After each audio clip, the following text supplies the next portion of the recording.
ৰূপহীহতৰ দক্ষিণ কাৱৈমাৰীত এটা চাঞ্চল্যকৰ ঘটনা। ৰহস্যজনকভাৱে মৃতদেহ উদ্ধাৰ এগৰাকী মাদ্ৰাছা শিক্ষকৰ। ডিঙিত চিপ লোৱা অৱস্থাত স্থানীয় ৰাইজে প্ৰত্যক্ষ কৰে। উক্ত ঘটনাক কেন্দ্ৰ কৰি অঞ্চলজুৰি তীব্ৰ চাঞ্চল্যৰ সৃষ্টি হৈছে। দগাঁও গদাইমাৰীৰ ৱাহিদুল ইছলাম নামৰ যুৱকজনে দক্ষিণ কাৱৈমাৰীৰ চুৱাহী মুক্তাবত শিক্ষকতা কৰাৰ উপৰিও বৰমা মাদ্ৰাছাত অধ্যয়ন কৰি আছিল। বিগত 8 মাহ ধৰি দক্ষিণ কাৱৈমাৰীত মাদ্ৰাছা শিক্ষক হিচাপে কৰ্মৰত আছিল যদিও শুক্ৰবাৰে থকা কোঠালিত চিপ লোৱা অৱস্থাত স্থানীয় ৰাইজে প্ৰত্যক্ষ কৰি খবৰ দিয়ে আৰক্ষীক। ঘটনাস্থলীত কাৱৈমাৰী আৰক্ষী উপস্থিত হৈ তদন্ত আৰম্ভ কৰাৰ লগতে মৰণোত্তৰ পৰীক্ষাৰ বাবে নগাঁৱলৈ প্ৰেৰণ কৰে। দক্ষিণ কাৱৈমাৰী কি হৈছে ঘটনাটো? ঘটনাটো হ'ল মানে এই ল'ৰাটো আমাৰ ইয়াত মাদ্ৰাছা চুবাই মুক্ত পঢ়াইছে, আমাৰ পাঞ্জাগানাত নমাজো পঢ়াইছে। আমি ইয়াত ৰাখিছো প্ৰায় 8 মাহ মান হ'ল। 8 মাহ ধৰি তাত মানে চুবাই মুক্তবো পঢ়াই আছে বা এইফালে আমাৰ পাঞ্জাগানাত নমাজো পঢ়াই আছে। সেই 8 মাহৰ ভিতৰত কোনো ধৰণৰ ল'ৰাটো বেয়া বুলি বা কোনো ধৰণৰ হ'ব বুলি আমি একদিনো দেখা নাই বা কোনো কাৰোৰ লগত কাজিয়া পেচালটো দেখা নাই। আমাৰ গাঁৱৰ মানুহৰ লগত মিলিজুলি আছে বা চলিছে। ল'ৰাটোৰ নাম কি? ৱাহিদুল ইছলাম। তেখেতৰ ঘৰ ক'ত? ঘৰ হ'ল দুৱাগাঁও, জুৰিয়াৰ দগাঁও। ইয়াত কিমান দিন ধৰি ইমামতি কৰি আছে? আজি 8 মাহ হ'ল। 8 মাহ হৈছে। 8 মাহ হ'ল। আজি কেনেকুৱা অৱস্থাত তাৰ মৃতদেহ উদ্ধাৰ হৈছে? আজি মৃতদেহ হৈছে আজিতো ৰাতিপুৱা চুবাই মুক্ত পঢ়াইছে।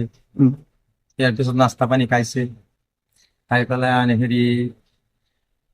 শুই আছে। আজি মাদ্ৰাছাটো বন্ধ, এনে কিন্তু মাদ্ৰাছা পঢ়ে। তাৰ মাদ্ৰাছাটো ডিউটি আছে। সেই শুক্ৰবাৰ মাদ্ৰাছাটো বন্ধ, সেইকাৰণে সি শুইছে। তেতিয়া আমাৰ জুম্মাৰ সময় হৈ আছে বা আজান হৈছে। সেই সময়ত দেখিলো যেন মানুহটো ঘৰত শুই আছে, যদি নাই সেই ওচৰৰে ল'ৰা এটা মাতি আছে যে ভাবিছে যে শুই আছে, যদি মানুহটো সজাগ কৰি দিওঁ জুম্মাত যাবলৈ। তেতিয়া মাতিলে দেখিলে যে নাই, মানুহটো মাত বোল নাই। বহুতবাৰ মাত বোল কৰাৰ পিছত ডাক্তৰ ডাকি কৰাৰ পিছত মাত বোল নথকাৰ কাৰণে পিছত তেখেতে গম পালে যে কিবা এটা দুৰ্ঘটনা হ'ল নেকি। সেই সময়ত আমি কিন্তু জুম্মালৈ ওলাইছো। আমি ঘৰৰ পৰা গৈ আছো, জুম্মাত গৈ আছো। আহি পেলাই কেইজনমান মানুহ পালো। ডিঙিত ৰছী লগোৱা অৱস্থাত উদ্ধাৰ হৈছে মৃতদেহটো। ৰছী লগা উদ্ধাৰ আছে, ৰছী লগোৱা আছে। আপোনালোকৰ কিবা সন্দেহ হয় নেকি তেনেকুৱা? আমাৰতো তেনেকুৱা কোনো সন্দেহ হোৱা নাই। আৰক্ষী আহিছে? আৰক্ষীটো আহিছে। কোন থানা আহিছে? আমাৰ কাৱৈমাৰী থানা আহিছে। তদন্ত আৰম্ভ কৰিছে। তদন্ত কৰি আছে আৰক্ষী। আমাৰ কোনো সন্দেহ নাই। ইয়াত কিবা কি হৈছে সেইটো নাজানো। ল'ৰাটো ঈদৰ সময়ত ঘৰত গৈছে, ঘৰৰ পৰা আহিছে 2-3 দিন হ'ল। ঘৰত কিবা হৈছে নেকি সেইটো আমি নাজানো, তেখেতে ঘৰৰ মানুহে গম পাব। ইয়াত আজি 2-3 দিন হ'ল কিন্তু ঘৰৰ ডিউটিত আহিছে। এতিয়া ইয়াত কোনো ধৰণৰ আমি দেখা নাই। ইয়াত ফোন দেখো এমনি আমার ভাই আর কি, আমার ভাই নাম ওয়াহিদুল ইসলাম। এনো জাগির থেকে পড়তো আর কি। এই প্রতি গাড়ি করে রাখো। হ্যাঁ, এনো আমরা অনুমান 12টার সময় 11-12টার সময় খবর পাইছি যে অমুক তো ফার্স্ট টাঙ্গায় মরছে।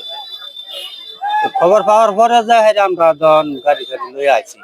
হাইরা দেখি পুলিশ টুলিশ কারা আছে বা ঘর গদাইমারি হাইরা এই যে পুলিশের নামাইলো এই পর্যন্ত জানি আর কি। হোন্ডা গেছে বুধ অনুমান 12টার পরে গেছে হোন্ডা। 12টা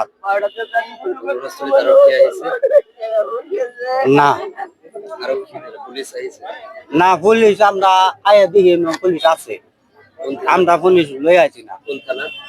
কোন থানার যে এটা তো করাইতেছি না।